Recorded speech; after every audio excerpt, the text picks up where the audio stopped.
വീരാൻകുട്ടിയുടെ കവിതകൾ. നീ മുഖം നോക്കിയ പുഴയിൽ നിന്നൊരു കുമ്പിൾ കോരി ഞാൻ കണ്ണിൽ വയ്ക്കുന്നു. നീ അതിലുണ്ടെന്ന തോന്നലിൽ ഉള്ളിലെ സാഗരം തേൻ ചുവയ്ക്കുന്നു. പരീക്ഷ.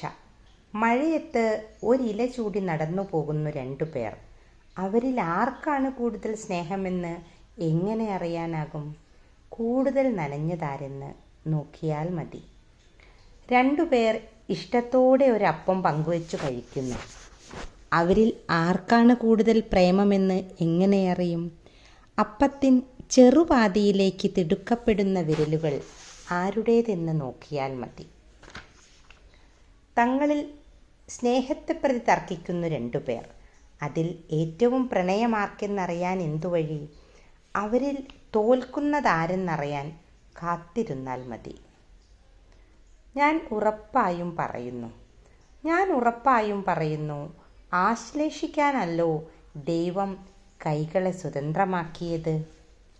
നീ അടുത്തുള്ളപ്പോൾ നീരാവിയാകുന്ന വെള്ളമാണു ഞാൻ.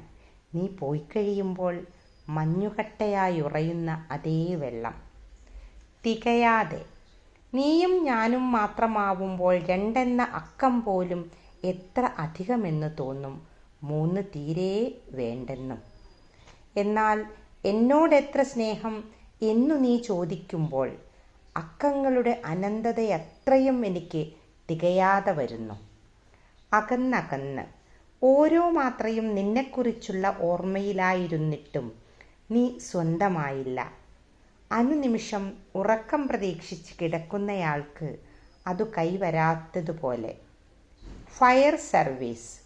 കണ്ണുകളെ ജലസംഭരണിയാക്കി വെച്ചതു നന്നായി. നെഞ്ചിൽ തീയുള്ള നിനക്ക് അതുപകരിച്ചേക്കും. എന്നെ കണ്ടതും പുരികത്തിനു കീഴെ നീ 2 മയിലുകളെ പോറ്റുന്ന വിവരം അറിയിക്കാഞ്ഞതെന്ത്? എന്നെ കണ്ടതും അവ പീലി വിരിച്ച് നൃത്തം ചെയ്യാൻ തുടങ്ങി. അപവർത്തനം. നിന്റെ പ്രണയകാചത്തിലൂടെ കടന്നു പോകേണ്ടി വന്നു എനിക്ക് 7 നിറമുണ്ടെന്നറിയാൻ. വഴി പിരിയുമ്പോൾ.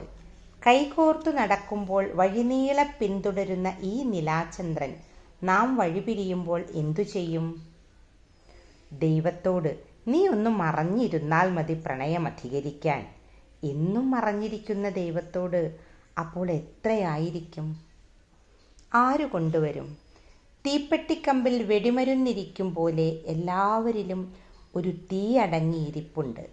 ഒന്നുരസാനുള്ള സന്ദർഭം പക്ഷേ ആരു കൊണ്ടുവരും?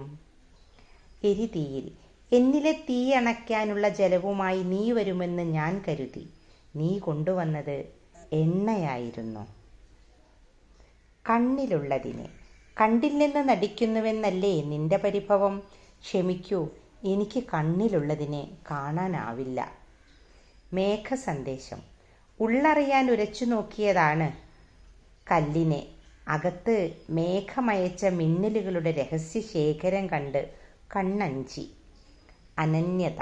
ചിറകിൻ പാടുകൾ സൂക്ഷിച്ചു വയ്ക്കുന്നില്ല ആകാശം. പിമ്പേ വരുന്നവ പിന്തുടരാതിരിക്കുവാൻ. ഓരോ പറക്കവും അനന്യമാകാൻ. ഇനിയില്ല. വിവാഹശേഷം പുതുവീട്ടിൽ ആരും കാണാതെയിരുന്ന് അവൾ എണ്ണുന്നു അമ്മയെ കെട്ടിപ്പിടിച്ചുറങ്ങിയതെത്ര നാളുകളെന്ന്. പാരസ്പര്യം. എനിക്കെന്നെ കാണാൻ പറ്റാത്ത മട്ടിലല്ലോ എൻ്റെ കണ്ണിലെ നില എങ്കിലും നിന്നെ കാണാൻ പറ്റുന്നുണ്ടെനിക്ക്, നിനക്ക് എന്നെയും. അത് നന്നായെന്നിപ്പോൾ തോന്നുന്നു. അല്ലായിരുന്നെങ്കിൽ നമ്മൾ ഉണ്ടാകുമായിരുന്നോ? ഒരുക്കം.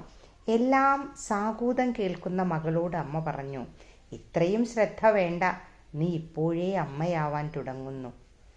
ഭൂമിയുടെ അഴക്. ആകാശത്ത് നിന്ന് നോക്കുമ്പോഴുള്ള ഭൂമിയുടെ അഴക് കണ്ടു മതിവരാത്തതിനാലോ പക്ഷികൾ വളരെ വൈകി മാത്രം മടങ്ങുന്നത്? ദയ. വരുന്ന വിവരം ഉച്ചത്തിൽ അറിയിച്ചുകൊണ്ടേ വെടിയുണ്ട പോലും പുറപ്പെടാറുള്ളൂ.